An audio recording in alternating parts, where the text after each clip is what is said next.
A series that I love doing on this channel is the subscriber portfolio reviews, where I go over subscribers' portfolios, other finance creators, and friends alike. Now, something that I think is very funny and unique at the same time is that these people show more transparency than big YouTubers like Jeremy and Kevin. So today, I have the pleasure of going over Dividend Dashboards portfolio. I'll link everything to his channel, link in the description. I'd highly recommend. Also, I will be live at 8 o'clock Eastern on my other channel, Cashflow Kings. The link to that is in the description as well. Whole lot of content over there, so it would mean so much if you could hit that subscribe button on there for me. With all that out of the way, roll the intro. Hello, I like money.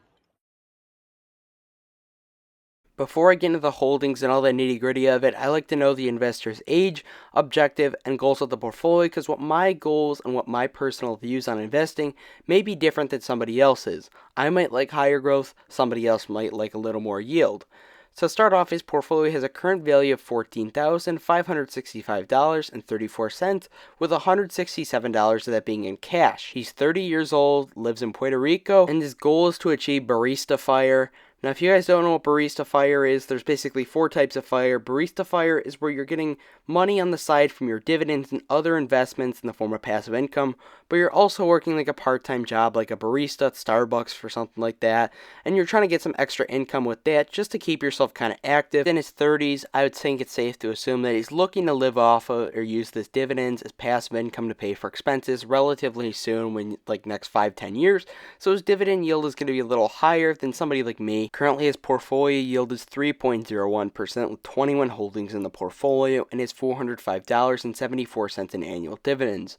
Now, something that comes with yield is underperformance at times. A lot of stocks right now, especially that have higher dividend yields in that 3 to 6% range, are underperforming when it comes to price appreciation. They're mainly trading flat or even down, and this is showed by his performance recently compared to the S&P 500. Over the last 3 months, he's underperforming by 3%, and year to date, he's underperforming by 13%. Now, I'm none to talk about over and underperformance, as I am lagging the market right now myself.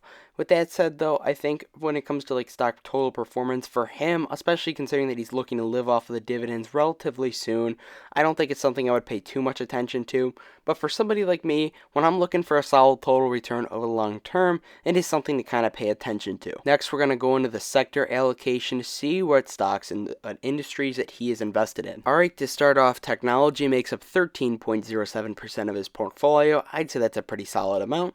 Next, he has consumer cyclical, which takes up 12.92% of the portfolio. He has 34.51% of his portfolio in consumer defensive, which I think is another reason why he may be underperforming right now. He has a whole lot of exposure. I don't typically love going above 20% for one particular sector, and consumer defensive has been doing that great this year, so that could be a particular reason why. Next, he is only 5.94% in financials. Now, I will kind of chime in and say my own 2 cents here, but I would like to see potentially more financial exposure, maybe potentially selling off some of that consumer defensive and putting it into the financials. I'd love to see your financials make up 10-20% of the portfolio, as I think that's where the higher growth could be held. Next, you have 12.97% in healthcare, 4.5% in industrial, so 2 pretty, steady sectors there. And lastly, he has 16.1% of his portfolio in real estate. So overall, I like the diversification when it comes to the sectors. I do think you are a little overweight in consumer defensive. Obviously, those are more your 3, 4, 5% dividend yield stocks that you are looking to live off of. I would definitely consider building up that financials, though, for sure. I feel like that's where a lot of growth and a lot of opportunity could be held for you. You're still 30, so I mean, you're still relatively young. You have 30, 40 years till, what technical retirement age is when it comes to like a Roth IRA standards. So I think you definitely do have some time on your side, and I would start getting some compounders in there in the financials. All right, let's move on to all the holdings. To start off the portfolio, he has 10.4% in Hershey, making that his largest position. Hershey is a snacking company. They own so many iconic brands and awesome food brands. Now, something with Hershey that I think is really interesting is that they've been on a huge dip recently, and looking at their free cash flow per share, it is really impressive. With a 3-year CAGR of 8.22%, a 5-year CAGR of 13.36%, and a 10-year CAGR of 9.19%, their free cash flow really is a thing of beauty. I also love how consistent and growing it's been as well. That's something that's kind of hard to find with some stocks today. But when it comes to the free cash flow department, they pretty much check out every box that I look at. Hershey owns, obviously, the Hershey brands itself, Kit Kat, Skinny Pop, and so many other snacks that you're going to see this Halloween for sure. It really is crazy at the end of the day. They're also making new investments into like healthier snacks as well. Now, Hershey is a company that actually used to own in my portfolio, but I sold out and I believe I put the money in Apple or something for higher growth. But with this recent dip that they've been having, they're trading near $200 a share now, and it's definitely really interesting for me looking at those financials to re-enter back in potentially. But overall, I really do like Hershey and it's a core position. Hershey also just increased their dividend 15% and have a sustainable payout ratio. Looking financially, Hershey looks like a very sound company, and I'm really intrigued to potentially re-enter back in. I do approve of this. Now, when it comes to your top 5 holdings and your greatest holdings, I think I want the best of the best companies.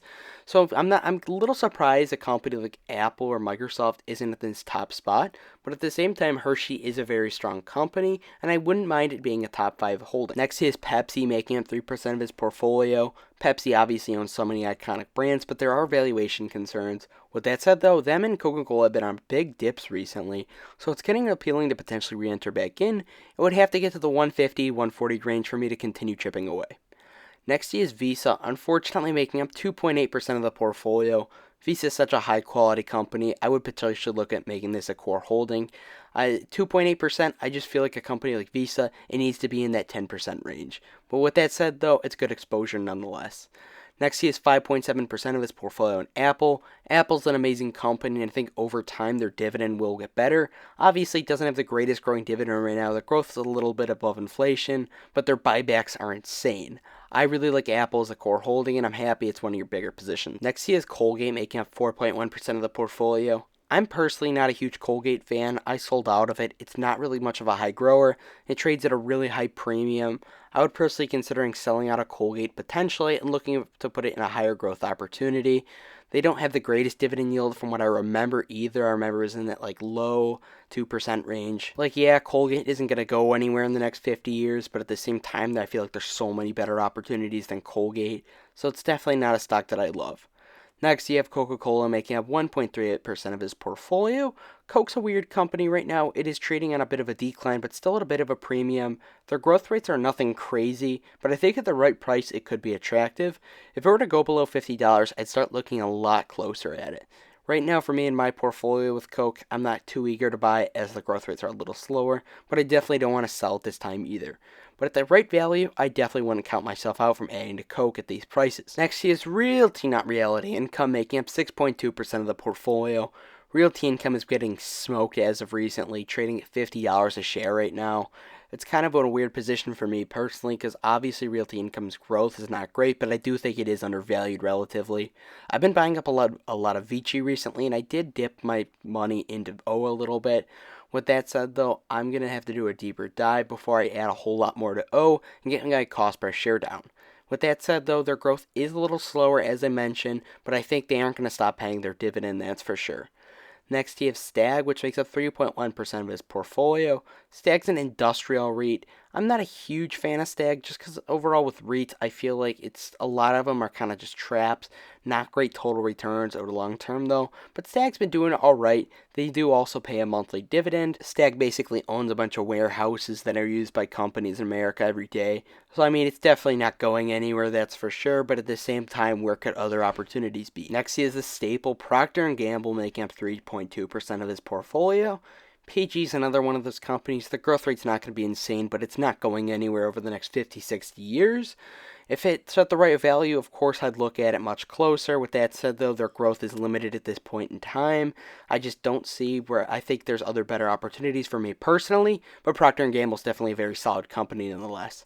Speaking of companies that I am looking at, we actually have Waste Management, which takes up 4.5% of the portfolio. Waste Management is an awesome utility company. It's a business that I've been adding to. I want to have Waste Management be a core position of my portfolio. I've said that over and over again. I think it's trading near fair price right now at $160. That's my price that I have it at.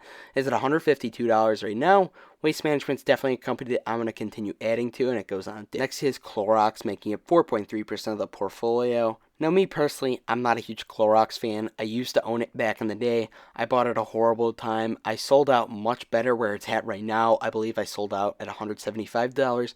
Only like a $20 loss. I put it into a better position. But I don't love Clorox overall. I would consider reallocating that. But they have been getting hammered recently. Next, you have Kroger, which is a company that I really do like, making up 5.1% of the portfolio. I believe Kroger is slightly getting monopolistic features with all the grocery chains they own. They own a lot of grocery stores in rural towns where they're much more important and vital to communities. If that Albertsons merger will go through, that'll be huge for them, I think. I do like Kroger as a company. They just hiked their dividend 11.5%. Their stock price has been on a bit of a decline recently, adding a potential buying opportunity, but I really do like Kroger as a company. Next, he has Kimberly-Clark making up 3.1% of his portfolio. No, I'm not a huge Kimberly-Clark fan at all.